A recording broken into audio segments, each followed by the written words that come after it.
నా సర్వీస్ అయిపోయింది, ఈసారి నా కొడుక్కే సీటు అని అంటున్నారు ఆ మాజీ మంత్రి. పార్టీ కార్యక్రమంలో కూడా తనకంటే వారసుడికే ప్రయారిటీ ఇస్తున్నారు. తాను చేసిన అభివృద్ధి కొడుక్కి కలిసి వస్తుంది అన్న ధీమాతో ఉన్నారా సీనియర్. ఆయన నమ్మకం సరే, ఇందుకే అధినేత నిర్ణయం ఏంటి? కీలకమైన ఆ సీటు ఫైనల్గా తండ్రిగా లేక కొడుక్కా? బందరు పరిలో అధికార పార్టీ అభ్యర్థి ఎవరుండబోతున్నారు? అప్పుడే చెప్పారు, అందుకే రిటైర్ అయిపోతున్నాను కూడా ఇప్పుడు చెప్తున్నారు. పేర్ని కృష్ణమూర్తి ఆ 175 గెలవటానికి అతను పనికొస్తాడు అనుకుంటే జగన్మోహన్ రెడ్డి గారు టికెట్ ఇస్తాడు, అతను నుంచుంటాడు. మరి టికెట్ ఆయనక కొడుక్క?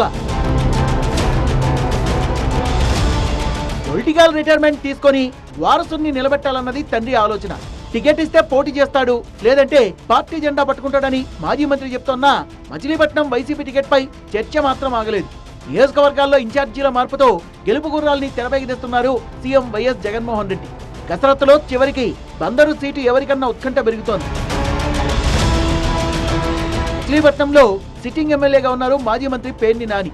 అయితే కొన్ని నియోజకవర్గాల్లో సిట్టింగ్లు వన్ మోర్ ఛాన్స్ ప్లీజ్ అంటుంటే ఇక్కడ మాత్రం నాకొద్దు, నా కొడుక్కి అవకాశం ఇవ్వండి అంటున్నారు పేర్ని. బందరు బోర్డు శంకుస్థాపన సందర్భంగా సీఎం జగన్ ఇక్కడికి వచ్చినప్పుడు తన మనసులో మాట బయటపెట్టారు మాజీ మంత్రి. తనకిదే లాస్ట్ ఛాన్స్ అని సీఎం సమక్షంలోనే బహిరంగంగానే ప్రకటించారు. తాను రాజకీయాల నుంచి రిటైర్ అవుతున్నానన్నారు. అక్కడితో ఆగలేదు పేర్ని. వీలు దొరికినప్పుడల్లా ఈ విషయాన్ని ప్రస్తావిస్తూనే ఉన్నారు. తన వారసుడు పేర్ని కృష్ణమూర్తిని 2 ఏళ్ల క్రితమే రాజకీయాలకు తీసుకొచ్చారు నాని. సుమారు 2 ఏళ్లుగా మచిలీపట్నం నియోజకవర్గంలో పేర్ని వారసుడు పార్టీ కార్యక్రమాల్లో యాక్టివ్ గా పాల్గొంటున్నారు.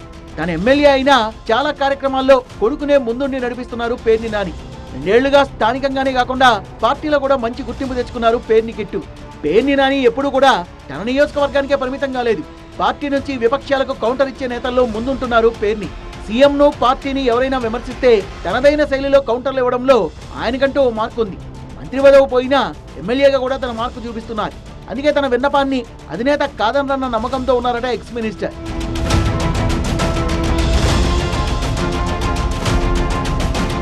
క్షేత్రస్థాయిలో తెప్పించుకున్న సర్వేల ఆధారంగా అభ్యర్థుల మార్పులు చేర్పులు చేస్తున్నారు వైసీపీ అధినేత జగన్.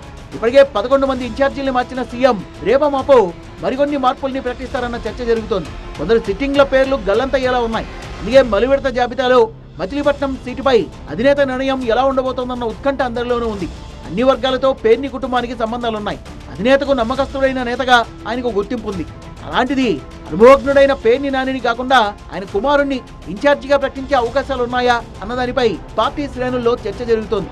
తండ్రి కొడుకుల విషయంలో అధినేతకు ఎలాంటి నివేదికలు వెళ్లాయి? కొడుక్కి సీట్ ఇచ్చినా గెలిపించుకునే బలం మాజీ మంత్రికి ఉందని సీఎం నమ్ముతున్నారా? చివరికి సీటు ఎవరికన్న దానిపై సస్పెన్స్ నడుస్తోంది. ఉమ్మడి కృష్ణా జిల్లాలో పలువురు సిట్టింగ్ ఎమ్మెల్యేల విషయంలో అధినేత ఇప్పటికే ఓ నిర్ణయానికి వచ్చినట్లు చెప్తున్నారు. ఇన్ఛార్జీల మార్పులు చేర్పుల్లో వారితో పాటు మచిలీపట్నం సీటు పైన సీఎం స్పష్టత ఇస్తారా, లేదంటే మరికొన్ని రోజులు ఆగుతారా అనేది చూడాలి.